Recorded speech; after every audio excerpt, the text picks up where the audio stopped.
Bonjour, est-ce que vous pouvez vous présenter et présenter votre livre? Je m'appelle Daphné Vialan et j'ai écrit un livre qui s'appelle Vivre ensemble en écolieu. Ce livre, il est issu de mon expérience parce que ça fait bientôt 10 ans que j'habite en écolieu. Je travaille aussi à la coopérative Oasis, qui est un réseau d'écolieux en France.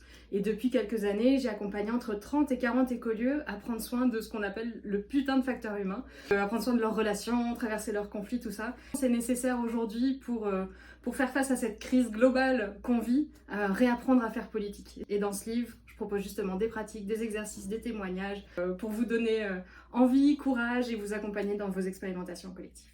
Alors moi ce soir je viens de présenter La Société jardinière, c'est un livre issu de ma thèse de doctorat. Je suis allé dans des villes qui ont des difficultés économiques et sociales, et dans ces villes il y a des gens qui retournent à la terre pour répondre à leurs besoins quotidiens, mais aussi pour se réinventer une vie, des compétences, et même pour réinventer la ville dans son ensemble.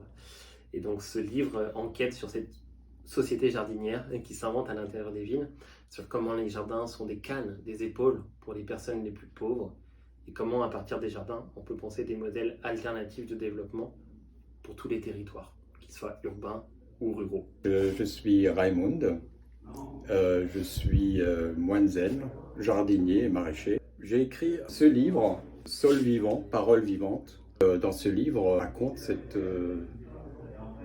expérience et tout ce qui en découle comme réflexion sur la pratique spirituelle, sur la pratique du jardinage, voire l'agriculture, aussi toutes les grandes questions écologiques de notre époque et comment se situer dans ce moment de crise et donner des pistes de réflexion, comment vivre aujourd'hui et comment retrouver aussi la simplicité, la paix intérieure et la paix extérieure.